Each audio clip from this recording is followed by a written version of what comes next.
दोस्तों आरआरबी की तरफ से यहाँ पे नोटिफिकेशन आउट हो चुका है 2024 के लिए। यहाँ पे काफ़ी अच्छी पोस्ट निकली हुई है एंड यहाँ पे करीबन 7000 प्लस यहाँ पे पोस्ट निकली हुई है। तो पूरी डिटेल में देखेंगे इस वीडियो में, तो वीडियो को बिल्कुल भी स्किप मत करना। और ऐसी गवर्नमेंट जॉब्स के लिए हमारे चैनल को लाइक और सब्सक्राइब कर देना और अपने दोस्तों के साथ भी शेयर कर देना। तो चलिए शुरू करते हैं आज की जॉब अपडेट। तो रेलवे रिक्रूटमेंट बोर्ड आरआरबी की तरफ से यहाँ पे 2024 का नोटिफिकेशन आउट हो चुका है। काफ़ी अच्छी वैकेंसीज निकली हुई है। यहाँ पे करीबन 7951 वैकेंसीज निकली हुई हैं। सो जिस पोस्ट के लिए यहाँ पे रिक्रूटमेंट चल रही है that is junior engineer JE, उसके बाद है डिपोट मटेरियल सुपर इंटेंडेंट जो कि DMS, chemical and metallurgical assistant CMA, उसके बाद है chemical supervisor research and metallurgical supervisor research. ठीक है, तो यहाँ पे मल्टीपल पोस्ट के लिए यहाँ पे ओपनिंग्स निकली हुई है।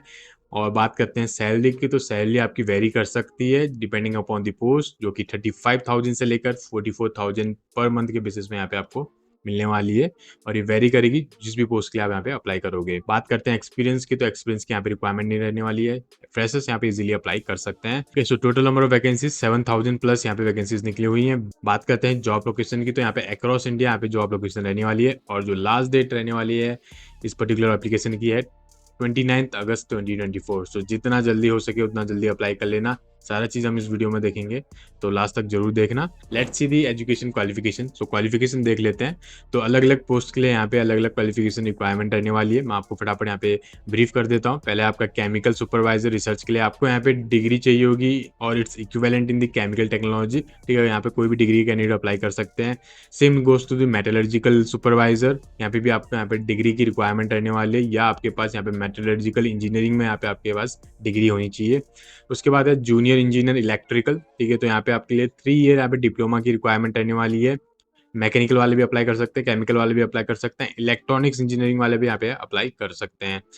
उसके अलावा junior engineer electrical general services के लिए यहाँ पे 3 ईयर का यहाँ पे डिप्लोमा चाहिए। उसके लिए भी मैकेनिकल वाले अप्लाई कर सकते हैं, इलेक्ट्रिकल इलेक्ट्रॉनिक्स इंजीनियरिंग वाले भी अप्लाई कर सकते हैं। और कॉम्बिनेशन ऑफ दीज ब्रांचेस वो भी अप्लाई यहाँ पे इजीली अप्लाई कर सकते हैं। मोर डिटेल के लिए you gas can refer the official notification. वहाँ पे आपको पूरा डिटेल्स दिया जाएगा कि आप जैसे कि आप मान लीजिए इलेक्ट्रॉनिक्स एंड कम्युनिकेशन वाला है, या इलेक्ट्रॉनिक्स एंड टेलीकम्युनिकेशन वाला है, या इलेक्ट्रॉनिक्स एंड इंस्ट्रूमेंटेशन वाला है, तो आप वहाँ पे एलिजिबल रहोगे नहीं रहोगे तो आप वहाँ पे नोटिफिकेशन में चेक कर सकते हो। लेकिन मोस्टली यहाँ पे जो भी कॉम्बिनेशन होगा इलेक्ट्रॉनिक्स से वो आप यहाँ पे इजीली अप्लाई कर सकते हो। और the similar branches same goes for the junior engineering electrical. ठीक है, यहाँ पे आप इजीली रीड आउट कर सकते हो। जूनियर इंजीनियर इलेक्ट्रिकल डिजाइन के लिए अलग से निकली हुई है, जूनियर इंजीनियर इलेक्ट्रिकल टीआरडी के लिए अलग से निकली हुई है, जूनियर इंजीनियर इलेक्ट्रिकल वर्कशॉप के लिए यहाँ पे अलग से निकली हुई है। वैसे ही सिविल के लिए यहाँ पे निकली हुई है, ब्रिजेस वगैरह बनाने के लिए। तो यहाँ पे आपको चाहिए होगा सिविल इंजीनियरिंग का डिप्लोमा चाहिए, और अगर आपने बीएससी करी है सिविल इंजीनियरिंग में, ठीक है, तो तब भी आप यहाँ पे एलिजिबल रहने वाले हैं। बात करते हैं junior engineer civil design drawing estimation के लिए, तो यहाँ पे आपको डिप्लोमा चाहिए होगा। उसके बाद है जूनियर इंजीनियर वर्कर्स। ठीक है, वर्कर्स के लिए भी आपको यहाँ पे सिविल इंजीनियरिंग की रिक्वायरमेंट है, या बीएससी आपने किया होगा सिविल इंजीनियरिंग में, तो आप यहाँ पे एलिजिबल रहने वाले हैं। So junior engineer civil work and research, design and civil, civil workshop, इन सभी पोस्ट के लिए यहाँ पे 3 ईयर का डिप्लोमा रिक्वायरमेंट है। अगर आपने डिप्लोमा किया हुआ है सिविल इंजीनियरिंग से तो आप यहाँ पे एलिजिबल रहने वाले हैं, आप किसी भी पोस्ट को यहाँ पे चूज कर सकते हैं। उसके बाद है आपका जूनियर इंजीनियर ट्रैक मशीन। ठीक है, इसके लिए आपको यहाँ पे डिप्लोमा चाहिए होगा, diploma production automation electrical electronics instrumentation and control engineering. तो यहाँ पे ये सारे यहाँ पे ब्रांचेज एलिजिबल रहने वाली है। बात करते हैं मैकेनिकल CNW के लिए, यहाँ पे सेम ब्रांचेज यहाँ पे एलिजिबल रहने वाली है। वैसे ही आपका यहाँ पे मैकेनिकल डिजाइन एंड वर्कशॉप हो गया, डीजल मैकेनिकल हो गया, मैकेनिकल पावर हो गया, मैकेनिकल वालों के लिए हो गया। ठीक है, तो अलग अलग पोस्ट निकली हुई है अलग अलग डिफरेंट डोमेन के हिसाब से। तो आप जिस भी डोमेन में हैं, जिस भी ब्रांच से आपने करी हुई है, तो आप यहाँ पे इजीली अप्लाई कर सकते हो। वैसे ही आपके यहाँ पे केमिकल और मेटलर्जिकल के लिए निकली हुई है, तो यहाँ पे बैचलर्स डिग्री चाहिए साइंस में with physics and chemistry with minimum 45% आपके यहाँ पे होनी चाहिए, तभी आप यहाँ पे एलिजिबल होगे इस पर्टिकुलर पोजीशन के लिए। एंड यहाँ पे डीजल इलेक्ट्रिकल के लिए आपके पास डिप्लोमा होना चाहिए, मैकेनिकल इलेक्ट्रिकल इलेक्ट्रॉनिक्स के लिए।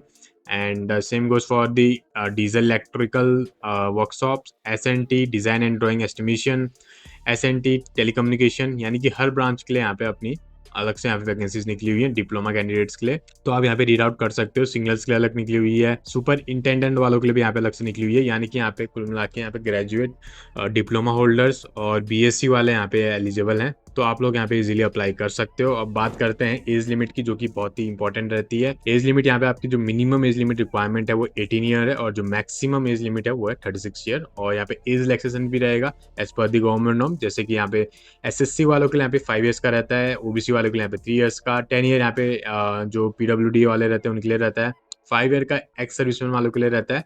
तो अगर आप यहाँ पे किसी भी अदर कैटेगरी से यहाँ पे बिलोंग करते हैं तो आप यहाँ पे इजीली यहाँ पे चेक कर सकते हैं नोटिफिकेशन में। ओके, अब बात कर लेते हैं टोटल नंबर ऑफ वैकेंसीज की। तो यहाँ पे केमिकल सुपरवाइजर, रिसर्चर, मेटलर्जिकल वालों के लिए यहाँ पे 17 पोस्ट निकली हुई है, और यहाँ पे जूनियर इंजीनियर और डिपोट मटेरियल सुपरिंटेंडेंट के लिए यहाँ पे 7,934 पोस्ट निकली हुई है। टोटल यहाँ पे 7,951 यहाँ पे पोस्ट निकली हुई है। फिर बात कर लेते हैं सिलेक्शन प्रोसेस। तो सिलेक्शन प्रोसेस काफी सिंपल सा रहने वाला है। पहले आपका यहाँ पे एग्जाम होगा, जो कि कंप्यूटर बेस्ड एग्जाम होगा, ऑफलाइन सेंटर्स में रहेगा, लेकिन यहाँ पे ऑनलाइन कंप्यूटर बेस्ड एग्जाम रहेगा। जो भी आपके नियरेस्ट सेंटर है वहाँ पे आप यहाँ पे इजीली चूज कर सकते हैं जब आप एप्लीकेशन फॉर्म फिल करोगे। उसके बाद अगर आप शॉर्टलिस्ट हो जाते हैं देन आपका यहाँ पे डॉक्यूमेंट वेरिफिकेशन रहने वाला है। उसके बाद आपका मेडिकल एग्जामिनेशन रहने वाला है। सो तीनों फेज में यहाँ पे आपका एलिमिनेशन भी होगा, ये यानी कि एलिमिनेशन राउंड होगा। अगर आपने टेस्ट क्लियर कर लिया, अगर आपने डॉक्यूमेंट वेरिफिकेशन आपका गलत पाया गया, then it will be a disqualification, and same goes for the medical examination. अगर आपको कोई मेडिकल दिक्कत होगी तो you can also disqualify in the medical examination. Okay, तो डिटेल सिलेबस जो है वो ऑफिशियल नोटिफिकेशन में मैं आपको एक बार शो कर देता हूँ। तो आपको यहाँ पे जो है ये नोटिफिकेशन दिख रहा होगा, डिटेल नोटिफिकेशन है, आप इसको रीड आउट कर सकते हो। करीबन 74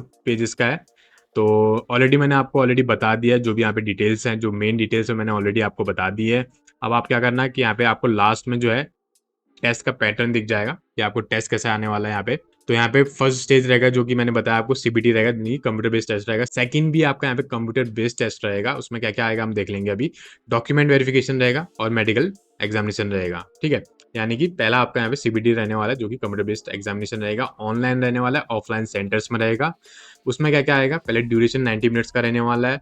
ओके, इसमें आपका यहाँ पे 100 क्वेश्चंस आपसे पूछे जाएंगे। उसमें यहाँ पे अलग अलग क्वेश्चंस रहेंगे, मैथमेटिक्स का रहेगा, जनरल अवेयरनेस का रहेगा, जनरल साइंस का रहेगा, ठीक है। यहाँ पे ऑलरेडी इन्होंने सब चीज़ मेंशन करके दिया है ऑफिशियल नोटिफिकेशन में, आप इसको रीड आउट कर लेना।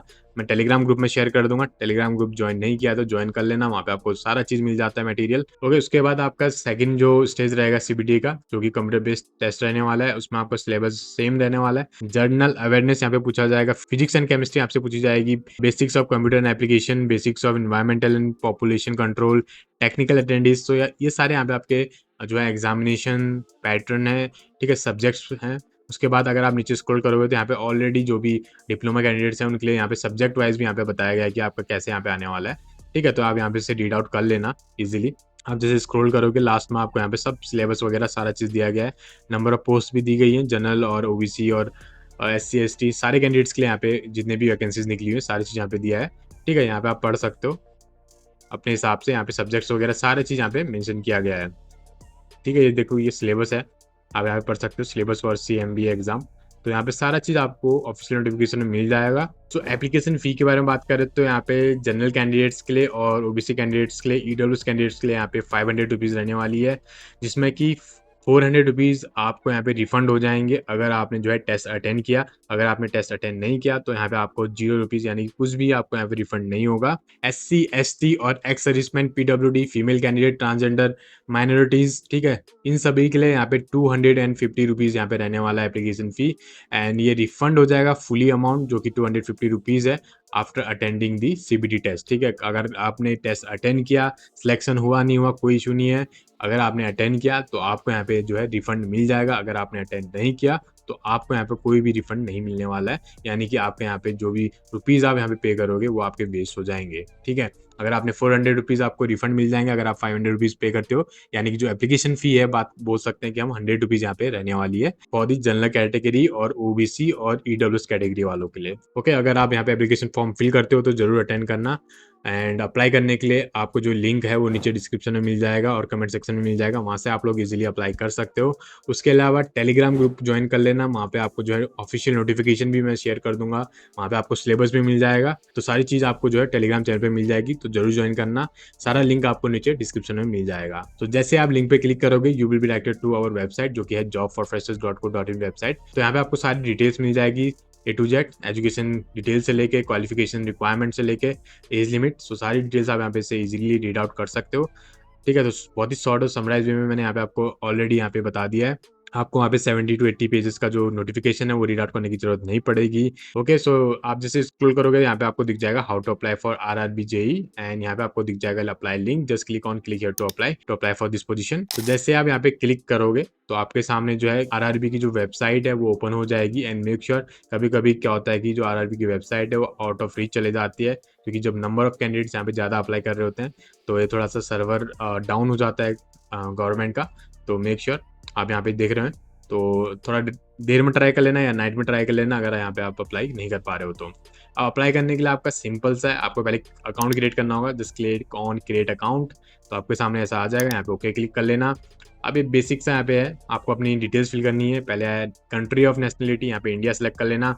नेम यहाँ पे आपको फिल करना होता है, ठीक है, रीवेरीफाई करना होता है। उसके बाद डेट ऑफ बर्थ, यहाँ पे डेट ऑफ बर्थ रीवेरीफाई करना होगा। जेंडर यहाँ पे सिलेक्ट कर लेना, फादर्स नेम लिख लेना, मदर्स नेम यहाँ पे फिल कर लेना है। आधार कार्ड बहुत इंपॉर्टेंट है, ज़्यादातर आजकल गवर्नमेंट ऑर्गेनाइजेशन के लिए यहाँ पे आधार कार्ड आपको मैंडेटरी रहने वाला है वेरिफिकेशन प्रोसेस के लिए। तो वेरीफाई करना पड़ेगा आपको आधार ओटीपी से, तो ओटीपी आएगा आपके पास। उसके बाद है आपका कॉन्टैक्ट डिटेल्स में आपको मेल आईडी फिल कर लेनी है, मोबाइल नंबर फिल कर लेना है। उसके बाद है आपका यहाँ पे पासवर्ड क्रिएट कर लेना है और just click on preview and create an account, ठीक है। एंड मेक श्योर यहाँ पे अपने जो भी नेम वगैरह है, फादर्स नेम, मदर्स नेम और डेट ऑफ बर्थ, तो एकदम सटीक फिल करना, कुछ भी गलत नहीं होना चाहिए, क्योंकि जब आप ये रजिस्ट्रेशन फॉर्म फिल कर लेते हो उसके बाद आप यहाँ पे कुछ भी चेंजेस नहीं कर सकते। तो एक बार रजिस्ट्रेशन फॉर्म फिल करने के बाद आपको क्या करना है, लॉगिन करना है। लॉगिन करने के बाद आपको यहाँ पे एप्लीकेशन फॉर्म फिल कर लेना है, बहुत ही सिंपल सा है। अगर कोई भी इशू आता है तो आप नीचे कमेंट कर देना, मैं आपको पूरी डिटेल वीडियो दे दूंगा, क्योंकि अगर मैं इसमें पूरा डिटेल बताऊंगा तो ये वीडियो बहुत लेंथी हो जाएगी। सिंपल सा प्रोसेस है, अगर कोई भी इशू आता है या अगर आपको कोई भी दिक्कत आती है तो नीचे कमेंट करके बता देना, या आप मुझे डायरेक्टली मैसेज कर सकते हो ऑन इंस्टाग्राम हैंडल, ठीक है, jobforfreshers.co.in। वहाँ पे मैं आपको जितना जल्दी हो सके उतना जल्दी मैं रिप्लाई करने की कोशिश करूंगा। ओके, एंड अगर आप चाहते हो कि मैं एक डेडिकेटेड वीडियो बना दूं अप्लाई करने का तो do let me know in the comment section, तो मैं आप लोगों के लिए एक डेडिकेटेड वीडियो भी बना दूंगा।